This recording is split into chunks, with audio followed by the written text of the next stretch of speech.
Good morning, everyone, and welcome to another episode of Kayfabe Coffee here on the Main Event Wrestling Network, the show that keeps it real while we pretend it's real. Good morning, everyone. I'm your host, Mr. OTM Kyle Gagliardi, the barista of broken kayfabe, if you will, pouring out hot takes stronger than a Starbucks shaken espresso. Welcome to Kayfabe Coffee, episode 25, and I can't believe it, but I am finally back from Las Vegas. It was a long ass weekend.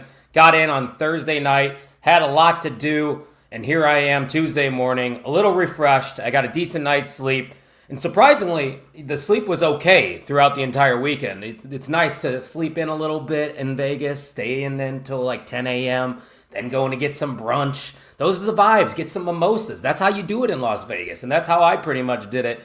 And I know that the guy that's going to be joining me here in a couple minutes definitely did the same. But before we bring in our special guest this morning, I just wanted to remind everybody that you can subscribe here right now on YouTube because we are on the road to 400 subscribers. They did a great job this past weekend, a lot of Wrestlemania content here on the Main Event Wrestling Network. There were two different main event mixers previewing each night. And also for JCW Stranglemania, we had Mike and Great Brown Hope live doing a watch along for that, and we gained about 9 subscribers during that. So thank you to all of our new subscribers for checking out the network. But we got plenty of content, and it's every single day. Watch alongs, live shows, podcasts, you name it, we got it. And speaking of content, I also got a vlog from WrestleMania weekend, so go check that out. That just launched about an hour ago. Somehow I edited it all in this morning. I don't know how. I had a lot of energy. And I figured, you know what? Let's crank out this vlog and get it done. So I don't know who else is doing vlogs in 24 hours, guys. But the most underrated content creator in the wrestling game today is definitely doing that. I don't see anybody else out there doing it. Just saying. But hey, while you're here, if you love what we're doing, make sure you're following us at mainevent_net to keep up with all the main event moves happening.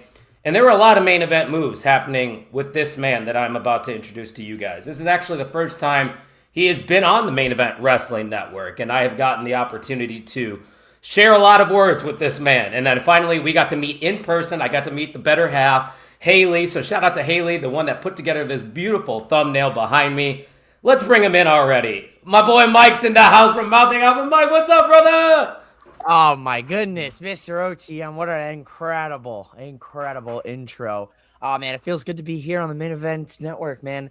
You guys crushed it this weekend. You know, every time I would see a notification on my YouTube, you guys were live this weekend. So shout out to you, shout out to the squad, shout out to everybody.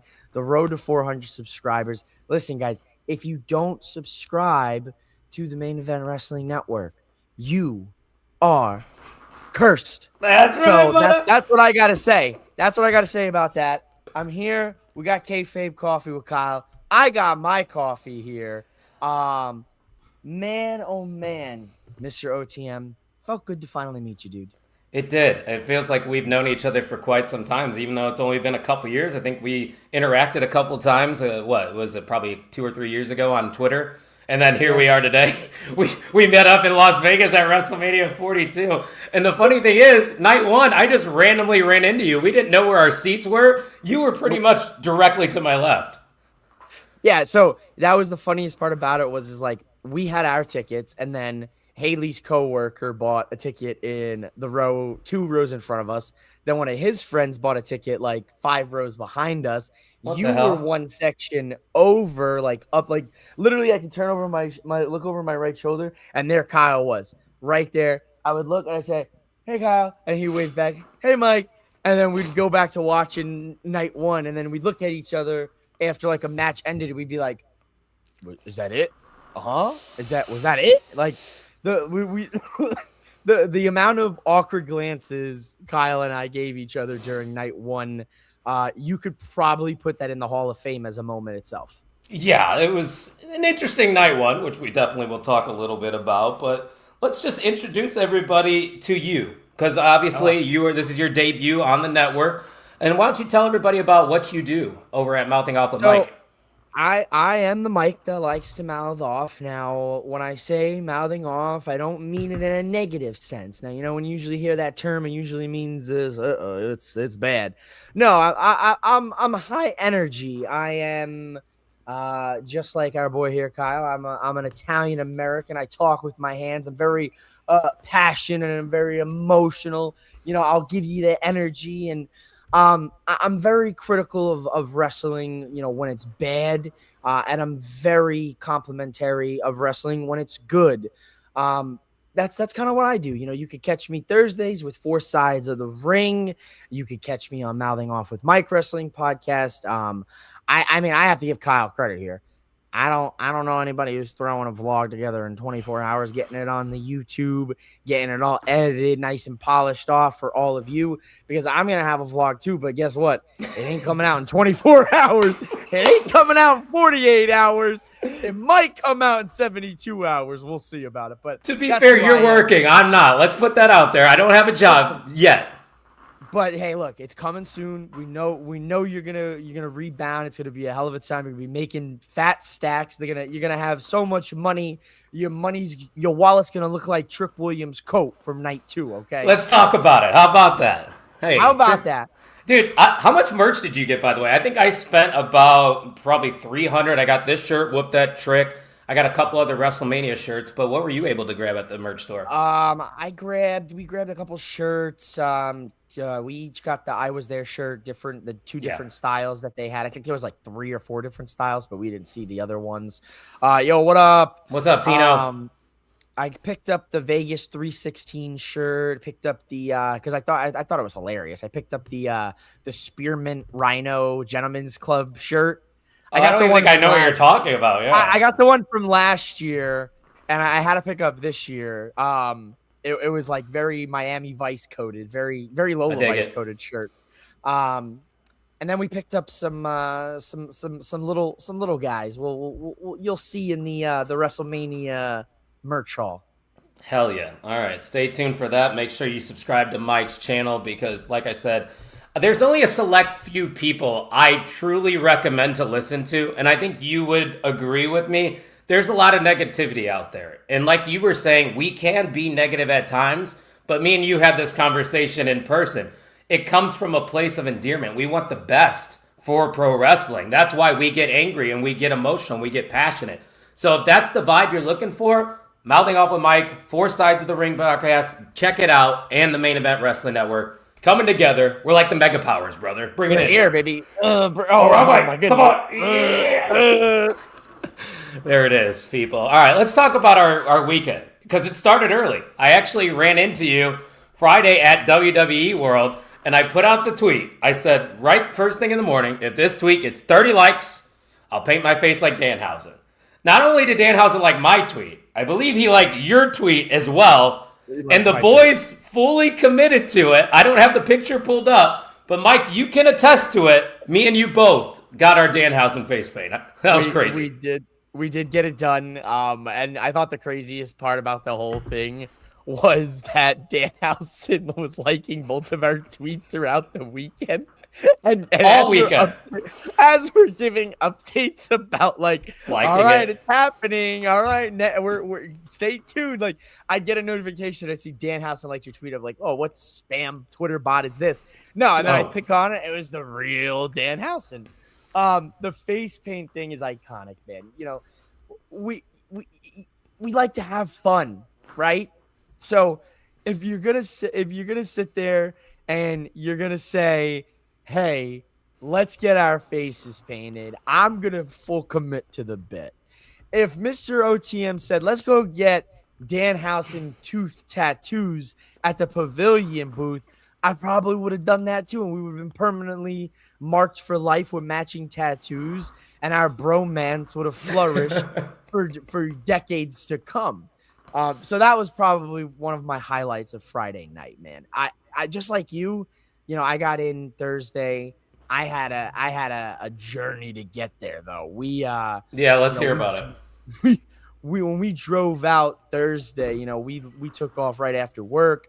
You know, we did our predictions with Four Sides of the Ring, and we're hitting the road. It's like 9:30. You know, we're thinking, all right, we're gonna cruise. PM, right? PM. No, PM.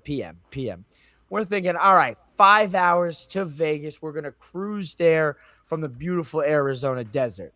We're cruising. I'm vibing. We're singing, we're dancing, we're having a good time. And then it hits us. We get hit with the Pat McAfee of all traffic jams. All right. It's midnight, ladies and gentlemen, in the middle of the high desert on a one-lane freeway that was closed. They were flagging people. The guy at the corner with the stop sign flipping it, he was there in the middle of the freeway at 12:30 in the morning. A 5-hour drive turned into a 6.5-hour drive. We got into Vegas at 4:45 in the morning, Friday morning, after we were supposed to get there about 2 o'clock in the morning. I didn't sleep, and we went right to WWE World for 8 o'clock in the morning, and that's when we met Kyle. So that photo, I'm very sleep deprived. So shout out to Dan Housen in the face paint. So you didn't see the bags under my eyes because the black covered it. Hey, brother, I don't know you personally as well as I know other people, but I could tell that the fatigue was starting to set in for you about midway through WWE World. But dude, I don't blame you. You didn't go to sleep at all, so you're running on pure adrenaline there at WWE World. It was crazy. Oh my goodness, and we were running, at WWE World. We did a Tell lot. the people about running around that convention center, man. Oh, so first off, the convention center was absolutely humongous, and they had everything and anything that you could imagine. Like there was AAA area, there was an ESPN area where you could jump off into the ring.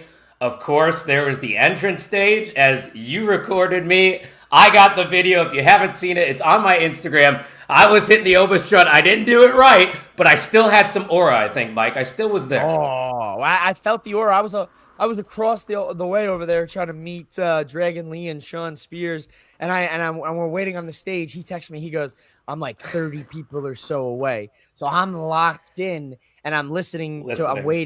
I'm waiting to hear the Oba song, and I hear the Oba song, so I start recording. But then some kid, I go, "Oh, okay, that's not Kyle." Some and then we're going. It was some other kid, okay. and then I hear it again, and I look over, not Kyle. Okay, all right. Well, where is this guy? And then we hear a couple other songs. And then I hear it, and I go, "This has got to be him." And there he is in all his glory, hitting. He had the beads on too. I need those beads. Lots of beads. Man, it was fun as hell. And so that they did have some free meet and greets. I believe the ones that you were just speaking of were free, weren't they? Yeah, they had so different. There's two tables. This has been now for like about 3 years now. Two tables, one for superstar autographs, one for superstar photos, both free. So usually there's like 2 to 3 superstars at both tables. If you're, unfamiliar with WWE World, usually with the autographs, you can get something autographed if you have it, or they have little 8x10s. With the photo thing, they'll take a picture on your phone for you, so that, you got it right there, and, and you can post it on social media for the world to see. So I think that's a really cool aspect of it. I do miss when it was the Access. I don't know if you've ever been to. No. So Access, I thought was really cool when we did it for Royal Rumble back in 2019 here in Phoenix, because the Access was, yes, you paid to get into the building, but there was about 5 to 8 tables of free superstar autographs. And at that point, you could take a quick autograph and then you could just take a quick selfie with them, which was a way better And setup. you didn't have to buy like a ticket like you do for WWE World. You did not have to buy you did have to buy, like, you had to buy if you wanted to meet like the top tier superstars. You could buy I got to meet Charlotte and Roxanne.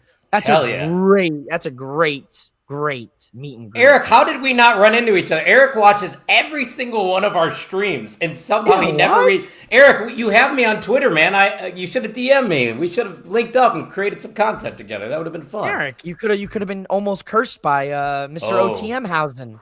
Dude, I cursed about 30 people after that. I don't know about you. I was walking around just cursing. Oh, the MGM didn't like you, isn't that correct? The MGM did not like me. Okay? Let's hear this. Oh, man, dude. So, we're having a grand old time. We've got our Dan House and face paint. Me and Mrs. MOWM are on the monorail back, and people are looking at me funny with the face paint. I got sunglasses on because it's so bright. And I'm like, we're undercover Housen. They don't know it's me. They don't know it's me, Mike Housen. So we get back into MGM and we're excited. I'm telling Haley, I'm like, all right, we're going to go up to the room real quick, refresh. And then I want to go take some photos doing some random Vegas stuff, at the slots, with the Dan House and face paint, just for the content. Right. Before I could even take 5 steps, I'm bum rushed by security.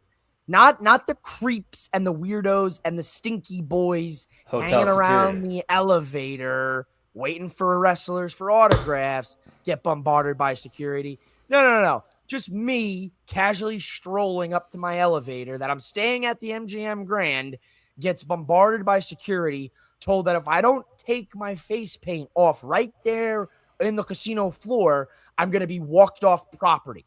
I almost crashed the I don't blame you. out because I was literally looking around the casino floor and there was a guy in a lucha mask and there was another guy in a lucha mask. And I'm like, why am I being singled out for face paint when you've got neck beards hanging around the corner bombarding these wrestlers? And they're not wearing deodorant.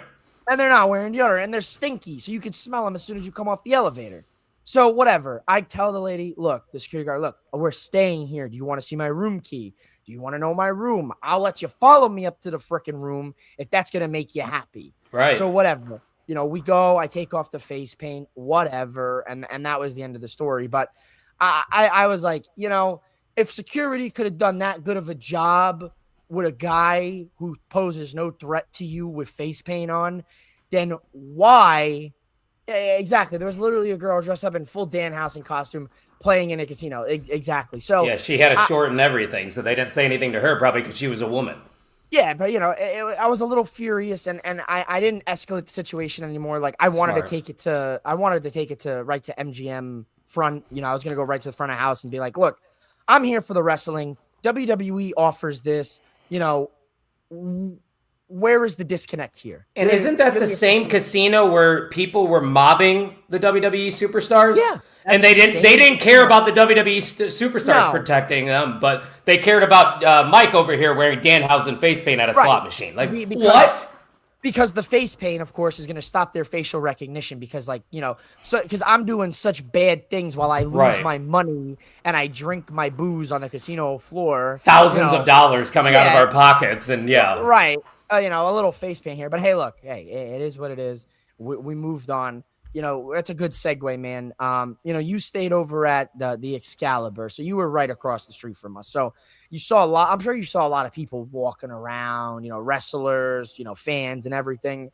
For us, we just so happened to be staying at MGM Grand. My buddy booked this hotel months in advance. He loves Vegas. He's a big gambler. So, we got a great deal on the room, not knowing that this was the official hotel of Wrestlemania. Right. And we were in for a rude awakening because the minute we got in that Thursday at 4:45 in the morning, like I said earlier, they were already there on Thursday night. So it didn't actually formally come out, I think, until about Friday afternoon, right? Where they were staying. But people already knew that Thursday They were camping Friday out. morning. They were camping out. It was 4:45 in the morning, and they were out there. This is the wrestlers' private lives, people. It's not a paid meet and greet to go to the hotel. They are not obligated to do shit for you. If they are in their own private sanctuary in the hotel, trying to get some rest, trying to get some peace, stay away. But no, you're not going to get that from wrestling fans. That's me and because it's really insane to me how many people are just not socially aware of just everything in life. It's like, first off, in Vegas, everybody walks slow as shit. I had to pass everybody on the sidewalk. It's like, guys, pick it up. Let's have a sense of urgency when we're walking through Vegas. We're not to go, oh, look around, there we go. That's Vegas, brother. Oh, trust me, a lot of things piss me off, but we made some great memories, especially at WWE World, like you said. So how many total meet and greets did you end up going through? So we did the free meet and greets. I honestly think we only did the one. We just, there was not enough of time in the day. We got the one in, and then we tried to do some of the activations around the area. I wanted to do the superstar entrance, but we never got to it, unfortunately. And you did get to lose to me in the lemon squeezing contest. I did lose in the lemon squeeze contest. That was I'm still sour about that. I wanted to do the ESPN picture thing, the jump. So did I. But they told me I can't hit the 450 because I'm a liability. And I said, don't worry about it. If I Brock Lesnar it, like the shooting star splash, That's okay. I got neck strength, baby. Roddy Strong taught me about neck strength. All right. There it is. Um, but I mean, I think compared to last year, WWE World this year, like last year to this year, I think the biggest difference was spacing. They learned that they could give more space and spread things out because last year, man, you could barely move in WWE World. Like it was hard to walk around. Yeah, I thought this year, because obviously I didn't get to experience last year like you did, was very nice. Like I never really had issues maneuvering around WWE World. Most of the people there were extremely nice and just wanted to have fun. And there was so much to do for people of all ages. Like they had the Hulk Hogan exhibit as well that was up. I believe his statue was in there as well. So many like video game type things. They even had live matches going on that I got to see on Sunday. But going back to the meet and greets, I'm sure people have seen this, but I'm going to share a few photos here. Of course, the man who just got called up to Monday Night Raw, all ego, Ethan Page, the greatest North American champion of all time. I got to meet him. We love it. Kill him with a smile. And then, of course, the future of women's wrestling, Kendall Gray. She was a sweetheart. It was so cool to interact with those two. And then, of course, I got to meet you and Danhausen. I mean, what a guy. That's just a great picture right there. I had to share that. But Such a good photo. WWE World for me, honestly, I think I highly recommend that for anybody that goes to WrestleMania at least one day. Like make a day out of it because there's obviously other things you could be doing. There's independents that run there. There's comedy shows. Hell, I even got to see Mark Henry DJ one night, which was pretty wild. Crazy. Yeah, it's there's so much going on. Like that's the coolest part about, I think that's the big perk about Vegas is there's so many different nightclubs, there's so many different venues, there's so much opportunity to go see all of these people, like for us Saturday night, we had some tickets to go to Hard Rock Cafe for a little wrestler like after party. Like I mean they built this up like it was going to be something special. It was mids. Really? The best part about the whole thing was I got to meet Chris Masters and got put in the Master Lock. Masters? Really? Yeah. I was a big fan of Chris Masters when I was growing up, dog. Fair enough. He was the man when I was a kid. But and then who happened to be there, but I steered clear of anything to do with him. The Villain was there, and I was shocked to see that name. Yeah. Yeah. Interesting. Very shocked. Where was this at again? Hard Rock Cafe. Hard Rock Cafe. God, there was just so much going on. Like, I was almost overwhelmed because there wasn't enough time in a day to do all the things that I wanted to do. Because I think every single independent that could run did run in Vegas.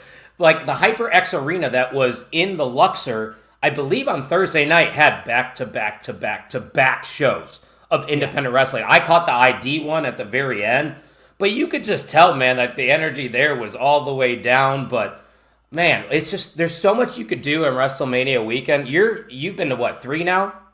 This was 5 in a row. Oh, 5 in a row you got to? Holy shit! Are you going to Saudi?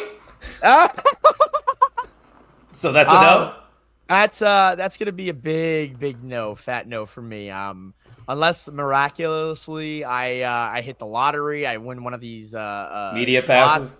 Yeah, I win a media pass. WWE says, "Hey, Habibi, come on out to Saudi Arabia." I'll head on out there, Habibi. Don't say less. We'll come with. Yeah.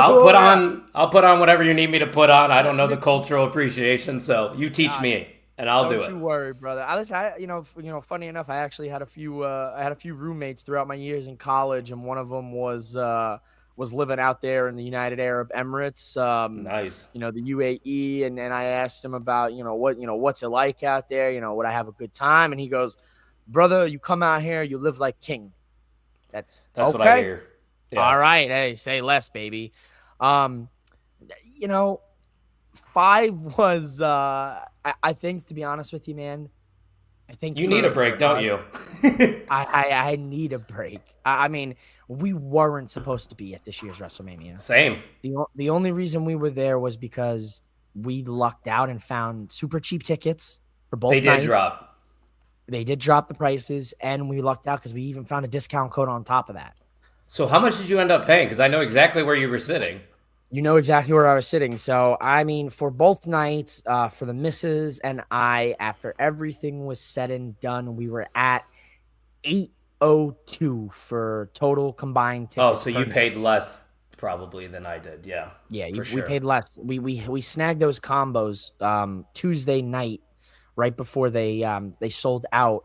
Oh Um yeah, we were texting and about that because you asked me if I did the combo, and I was waiting on my yeah, Sunday ticket still. and it's crazy is there was the right when I was texting him, there was 3 seats in that area, and Oh shit! I was gonna pick up the three, but he said he already had tickets to night one. So I was like, well, I don't want to just buy a combo ticket if he Smart. bought, the night one ticket already. Because I was hoping, I was gonna try to basically tell you, like, hey, look, I got a seat next to me, like, hey, Shit, I probably here, would have sold it because it pretty much was right next to where I already yeah, was at that point. Did you see my night two seats? yeah, you had great fucking seats, dude. Dude, You had great they seats. I was, smacked. I haven't even rewatched WrestleMania because obviously I just got home last oh, night at 9 p.m. By the way, which let me put this into perspective one more time for everybody watching. Got home 9 p.m. Central Time. I edited a vlog. I slept. And now I'm here doing a show this morning. And I'm doing a show tonight, NXT Night Shift, live after NXT. Tomorrow I'm going to take a break though. tomorrow will be laundry, clean the house, be productive. But today it's grind time. As you know, you're going to work right after this, aren't you? I'm going to work right after this. Yeah, I actually I pulled in a little Money in the Bank briefcase cash in. I asked the old boss man, hey, you care if I work from home today? I got a little bit of the the Vegas flu coming Oh yeah, through. me too. So thankfully I don't have to get in the car here and drive through 35 minutes of traffic this morning. So thanks to Mr. OTM for giving me a valid excuse here. But No, don't yeah, put that on me. No, I don't want your boss to I, be like, who the fuck is Mr. OTM? Oh, wait, it's that no, guy that's the most underrated content creator in the game. That's right. Tino knows. most underrated content creator in the game, ladies and gentlemen. And I have to say, he really is the most Oh, underrated stop. You content don't have to creator say in the that. It's game. just my gimmick. No, he is, man. He is. We were talking about this, this past weekend. There's not a lot of people that have passion for this business like Kyle does, and the rest of the crew. I see NXT Night Shift. One of my favorite Tuesday night watches. I don't get to watch it as much as I'd like to because I am driving usually on Tuesday nights, and You I got don't your get to own watch content. my yeah, I don't get to watch my precious NXT, but Wednesday morning, it's usually on the TV or on the drive, to work if I'm driving. So Kyle does a great job. Everybody over at Main Event Wrestling Network does a great job. You guys really do got to show some love to them. Get them the 400 subs, man. And if you get them the 400 subs, like I said, you won't get cursed, and you'll win the lottery. That's what I heard. I heard if you get 400 subs, you'll win the lottery, or this is your fate. Yep, this is your fate, guys. You're looking right at it. Me and Mike will curse you, or we will just get our friend Danhausen to do it. Guess what? You are cursed. I love it. That's I always got everything ready to go over oh here. my goodness, it's so prepared. It's like what a guy. It's like I went to school for this or something, man. I'll tell Oh you my what. goodness. What Hey, do the people wanna know about here? What yeah, do I was people gonna want? say, if you guys got any questions about our weekend, we're gonna kind of go over the broad strokes of WrestleMania itself and give our thoughts. But man, night one. Let's get let's get into night one. First off, I'm gonna preface this. I still had fun, but it felt like a Monday Night Raw, Friday Night SmackDown. Mike, they gave everybody less than 10 minutes, it seemed, on night one. No time for stories to develop. It was frustrating. And I know you shared a lot of the same frustrations as I did. So give me your overall thoughts on night one, because it wasn't that great. The craziest part is that whenever we would start a conversation and talk about night one, whether it was you and I, whether it was me and the missus, or it was other wrestling fans that I was talking to, or people that were watching at home, was the number one thing was, man, if only that match had more time.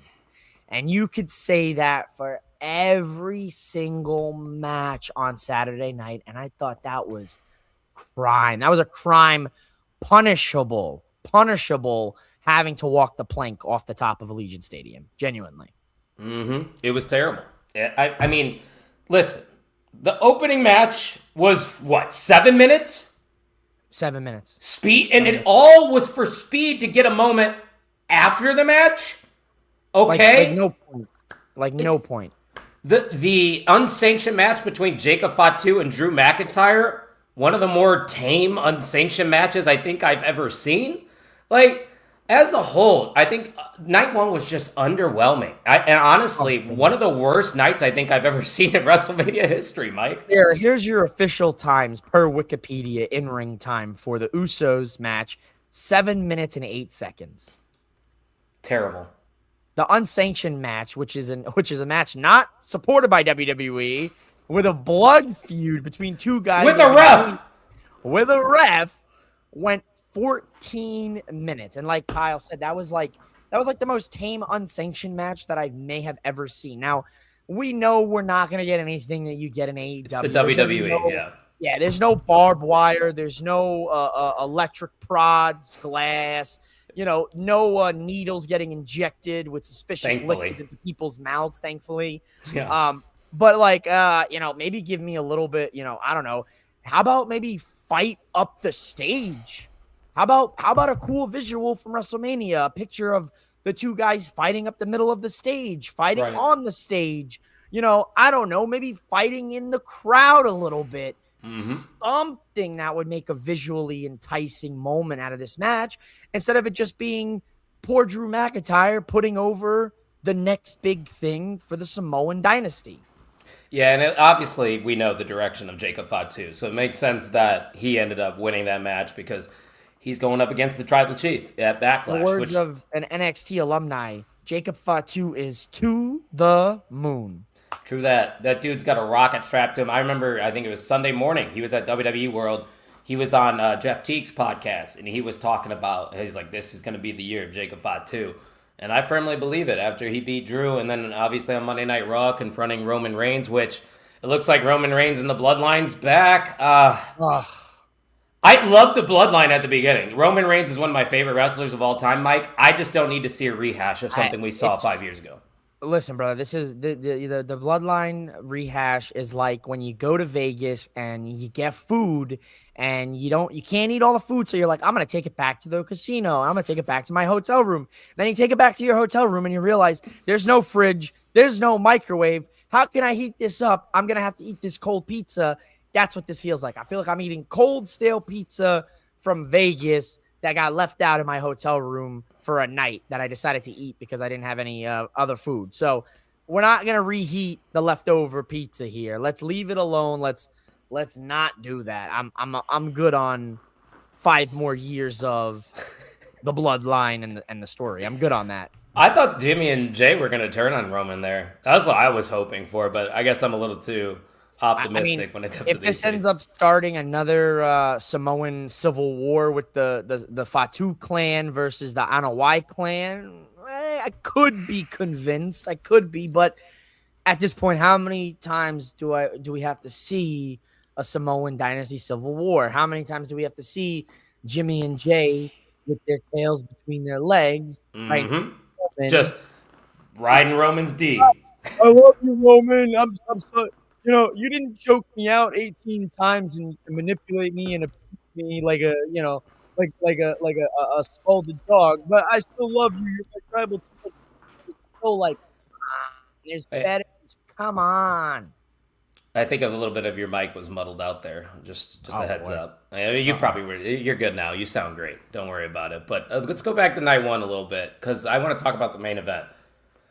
What was the point of Pat McAfee? Nothing.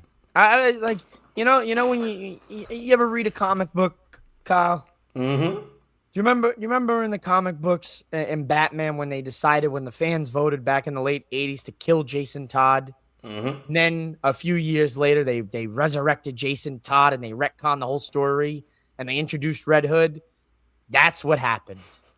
Live. I did not think I would see a live retcon of a wrestling storyline play out. But they tried to retcon it by just having Pat McAfee destroyed in the first 5 minutes. And I mean, smart. That's a smart move on WWE Creative if they got to do that, because it did eliminate the whole BS of like, oh, Pat's going to be involved in this. And that was stupid, man. It was silly. It just felt like Ari Emanuel was like, hey, Pat, I need a favor. Do it for 3 weeks. And Triple H was like, fuck it. I have to say yes to this. So And then you could even tell before the match, like the pre-show video package, they didn't talk about Pat at all. The story was legacy, which is what we wanted the whole entire time. It was right there. When they played the video, I was like, oh, now you show us the history. I literally said that out loud, and people were like looking at me like, yeah, like what is this about? Like, what the hell are we doing? Did you get the vibe that I mean, I've been on this take for years now, ever since TKO took over. To me, the majority of the audience that is paying money to go to big shows like this are casuals. They don't really follow the storylines. They don't know what's going on. Hell, the guy next to me said I was just in town, so I figured I'd come to WrestleMania. Yeah. That's the problem that I have right now with today's WWE, is the commercials, because you and I know that was annoying being there, but it gives you, at least for the people in attendance, time to go to the bathroom, time to go get food, get a drink. It's good for us.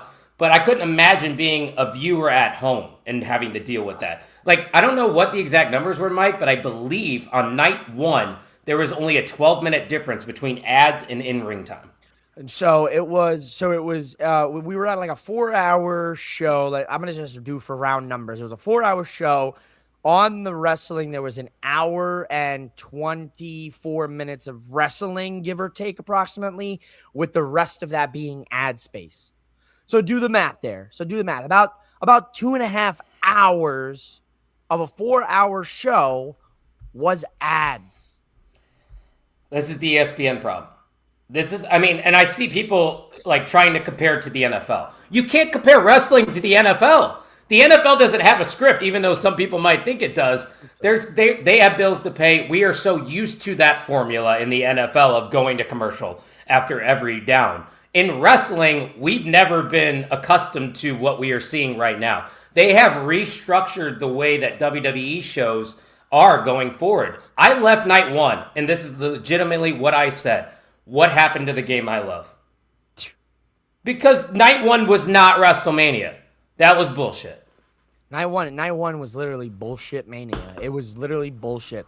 To me, it was like the equivalent of like an AI slop generated. Yeah.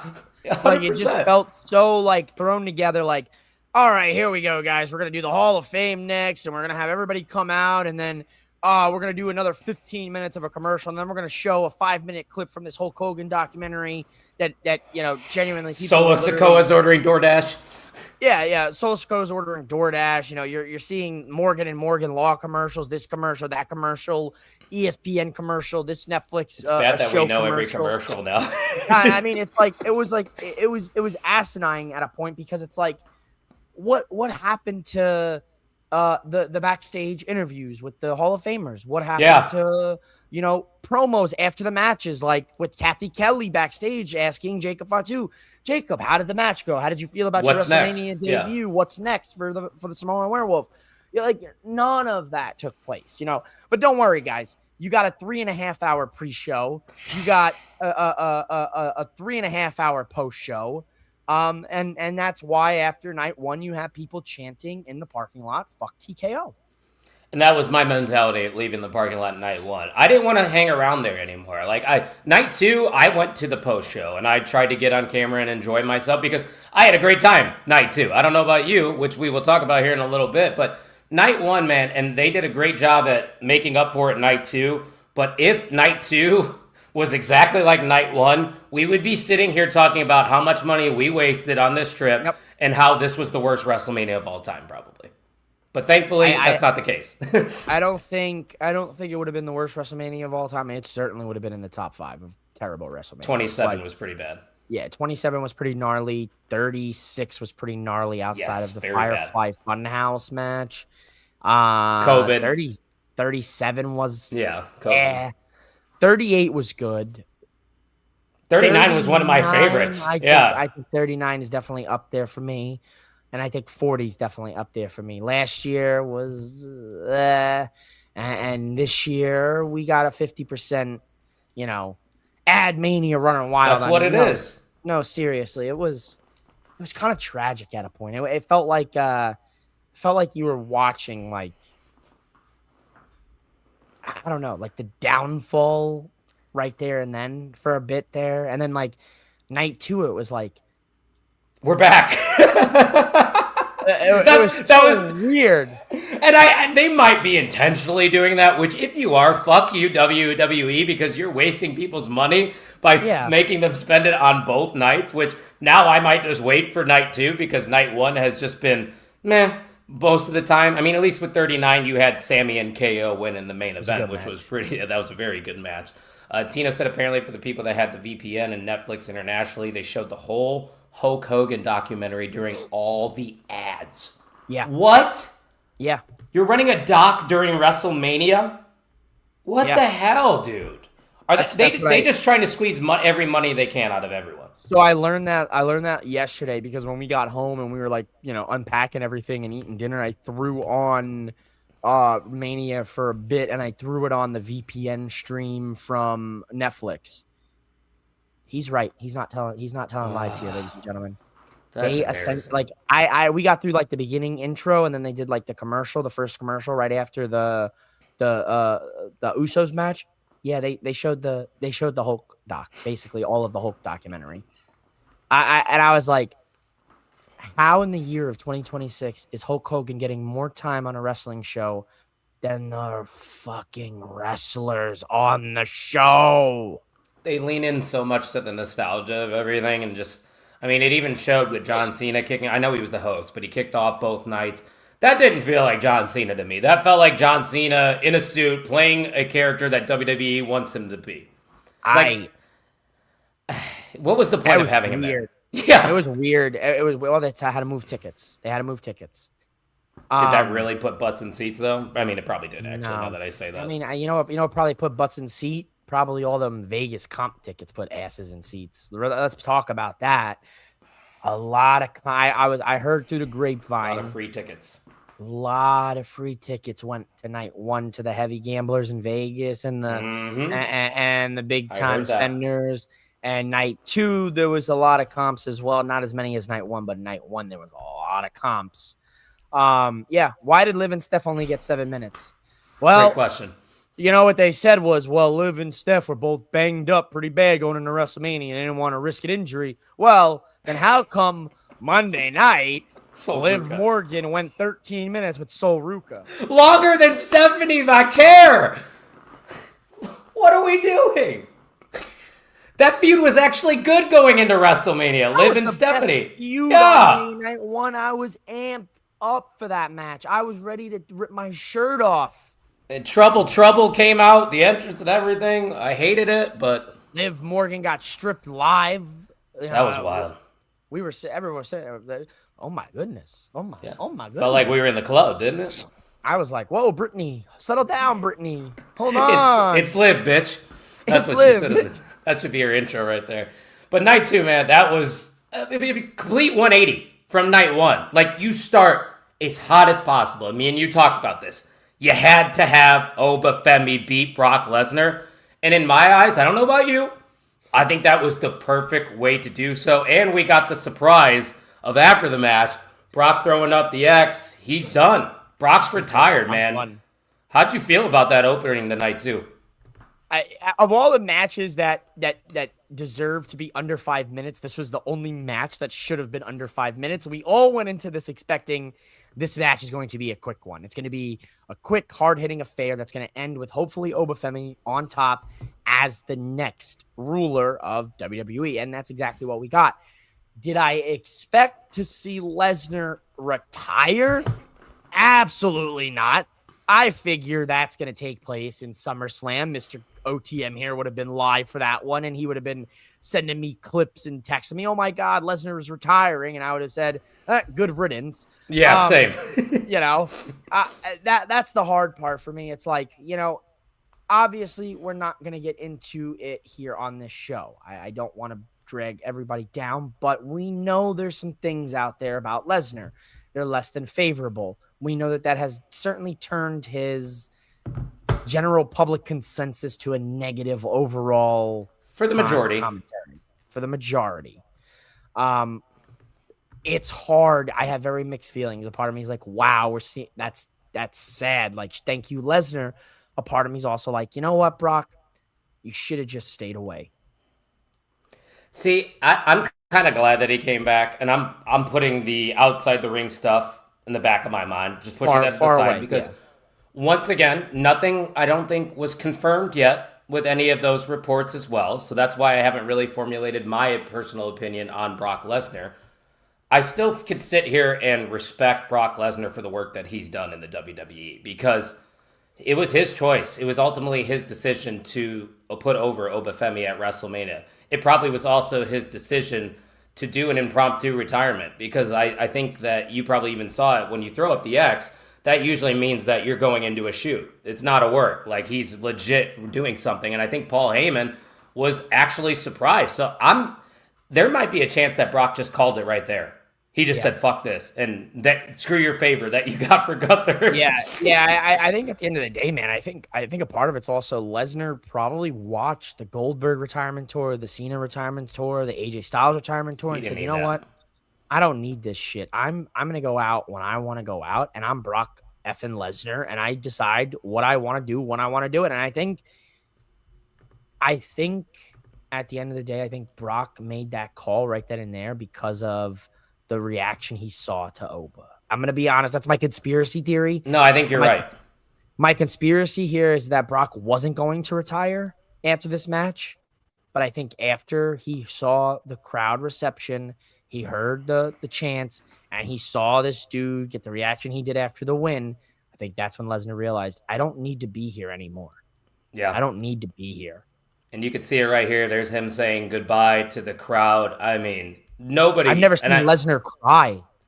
That's what got me is like seeing raw emotion from Brock Lesnar, and once again push the other shit to the side for now and just look at him as a human being.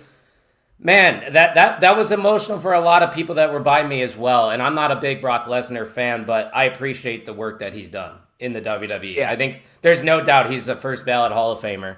I mean, he beat the streak, but what a moment that is for Obafemi. Obafemi is now the megastar in WWE. He is the new Brock Lesnar, essentially, and you heard it right after night 2, Mike. Oba is already calling out Roman Reigns. He said, Roman, I got you next. And I think Roman versus Oba could be where we're going for SummerSlam.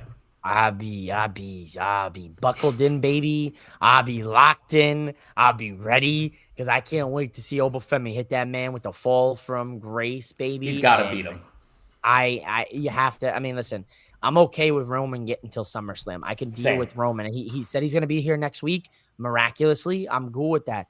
If Roman will show up week in, week out, or every 2 weeks or whatever, I'm fine with that. Same. For me, it was when he's only showing up once every 3 months. No. Yeah, I want my wrestling champion on television. You know, if you don't want to be there, don't be a champion. Simple as that, right? Makes sense to me. But night 2 as a whole, I think the results were perfect too. Like Trick going over, that did need to be more than what it was. Like I know a lot of people complain about match times. To me personally, I don't think that match needed to be long. It didn't need to be a showcase. You just had to get that title onto Trick Williams because you heard the reactions that he's getting. I got plenty of compliments on this shirt while wearing it. You could tell, and we've been saying it on the NXT Night Shift. Javon Evans, Trick Williams, Obafemi. Look at who the biggest stars were at WrestleMania Night 2.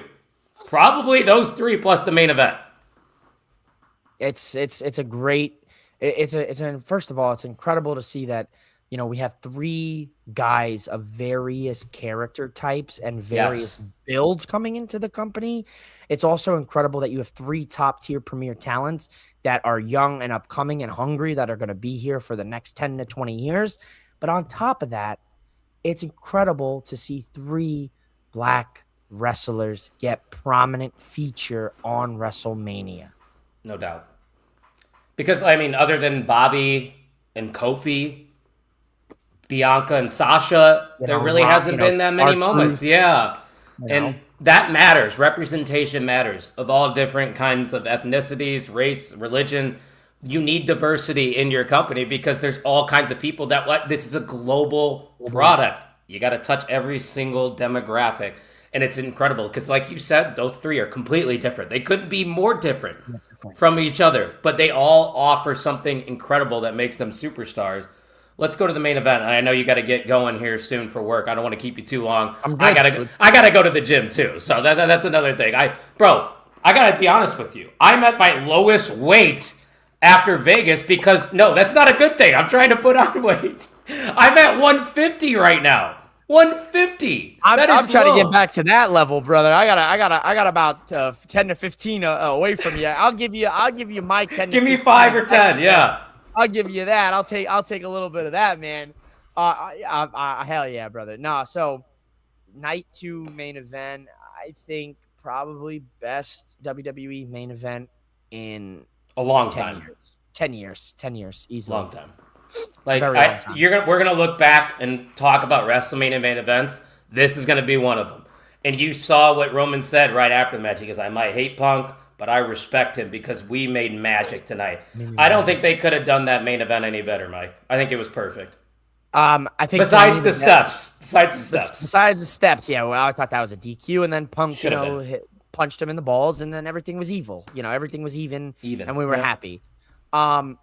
Man, oh man, my biggest compliment to WWE and the producers here was thank you so much for not involving anybody else in this. No Bloodline, no Jimmy J, nobody No Heyman. helping Punk, no Heyman, nobody, nothing at all. Thank you.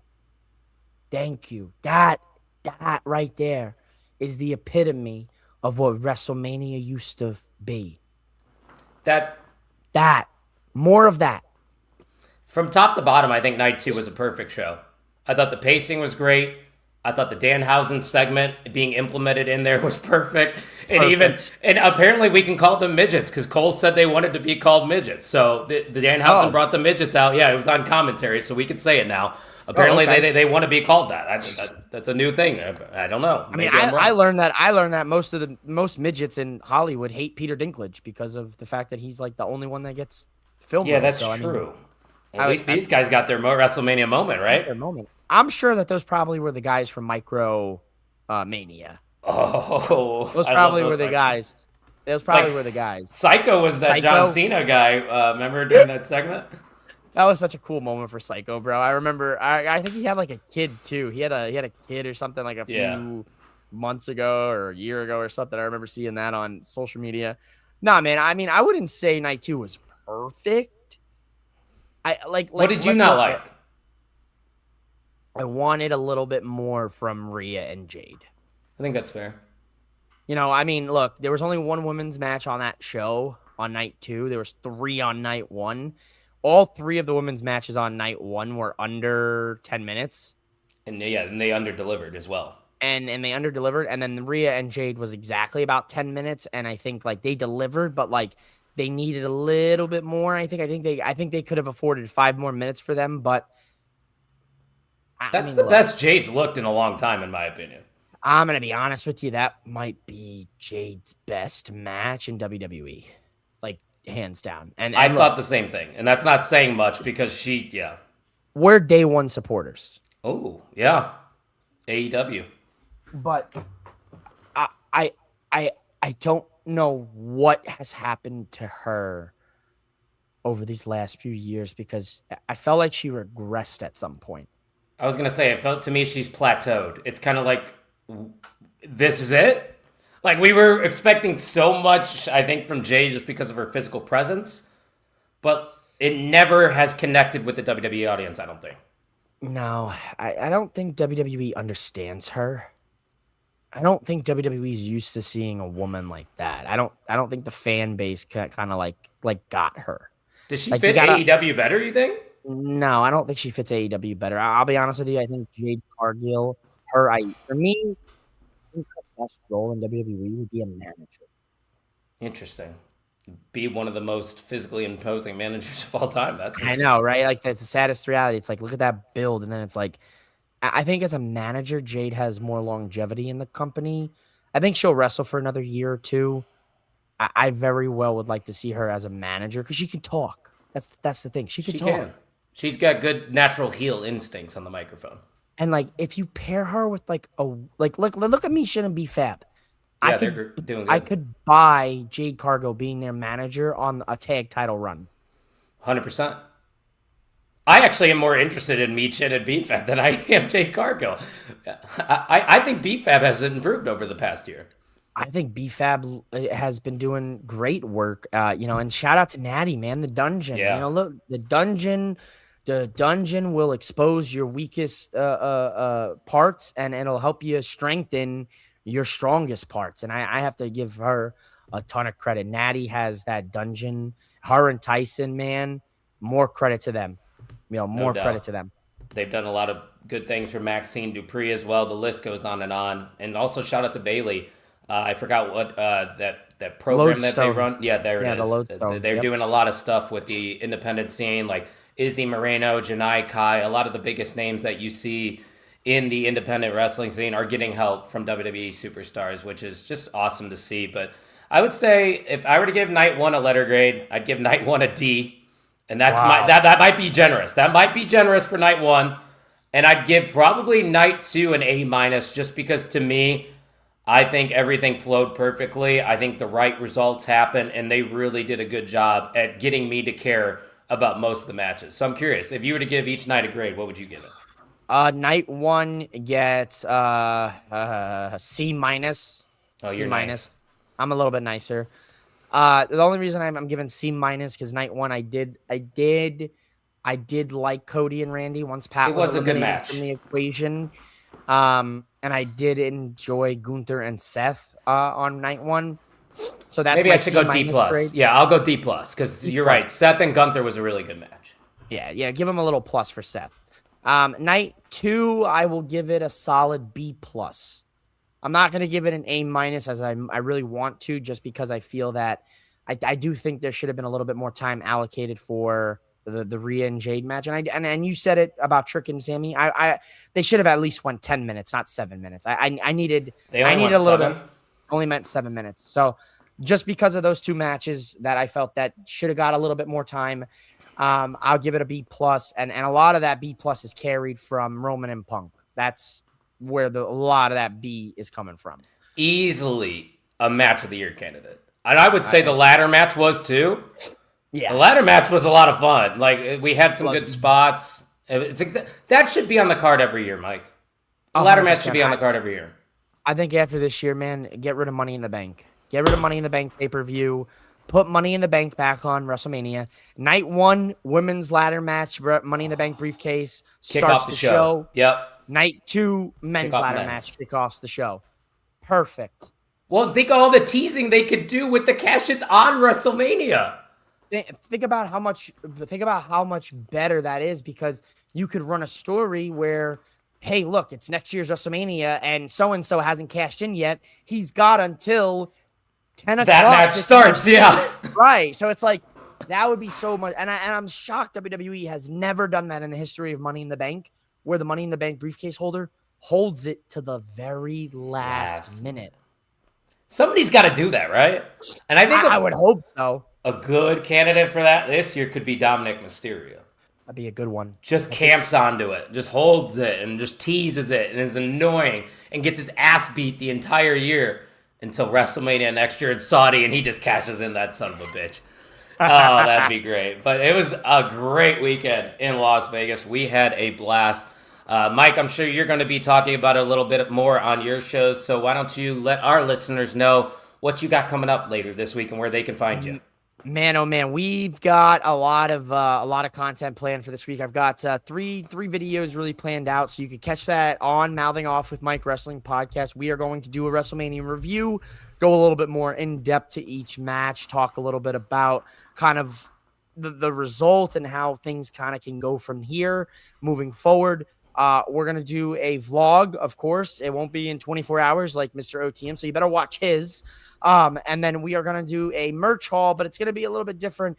I essentially bought every single WWE mini title from the WrestleMania Superstore, so you didn't That's what you had in the box. Okay. That's what was in the box. So I bought all the mini titles, so you didn't have to spend your hard-earned money. So I'm going to open them up on camera, review them, show you off what they were selling, show you some of the t-shirts and other memorabilia we picked up. And then we'll have a vlog. And then Thursday, you'll catch me on Four Sides of the Ring. at 9:30 Eastern time, and we'll be talking with the Foresight boys about WrestleMania. I love it, man. It was awesome meeting you in person. I'm sure this isn't the last time that we're going to do a show together, the last time we're not going to be in person together at a show.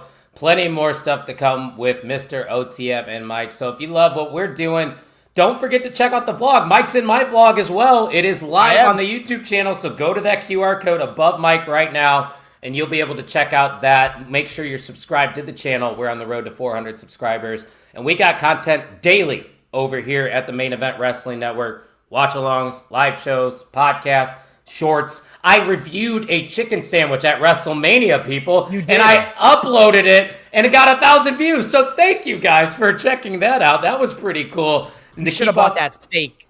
We should have bought that tomahawk. Wasn't it $130? It's like $150, I thought. So, do you want to know how much I ended up losing in gambling? How much? $1,500. Ooh, I was only at about 240. Oh yeah, I'm a gambler. Once you get into a hole and you start chasing, it's game over. It's game over, brother. Vegas won, but we won. We got to spend some time together. We got to see a pretty good WrestleMania, and overall, it was a really fun weekend. So thank you all for checking out episode 25 of Kayfabe Coffee. I think I'll be back this Thursday morning. I'm going to be recapping AEW Dynamite with my boy JPJ. Before we go, Tina wants to know, what do you think of Bianca? Congrats to Bianca. That's what I think. I think that's awesome. It's funny enough, Bianca announces her pregnancy and Montez Ford returns on Monday Night Raw. Got to pay the bills, right? I'm wondering there. Is that a correlation? If you're not getting booked on television and you're a male wrestler, maybe just start fucking. have a baby. You might get bad. Just start going at it. Montez, what was the shirt that he was wearing? He's like, be nice to me, I have a pregnant wife or something like that. Yeah, be nice to me, my wife is pregnant. And then Angelo Dawkins the whole weekend, it was like, we don't pull out, we pull up. And they pulled up on Monday Night Raw. Oh, gosh. What a time. What a show. Mike, thank you so much for taking some time before work. I appreciate you and your friendship. Thanks for having me, man.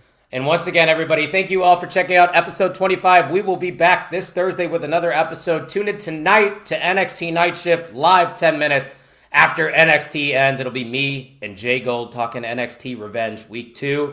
I can't wait. My girl Kendall Gray might be on the show. Who knows? She responded to me on Twitter. So Kendall Gray, sup? I'm out of here. Peace.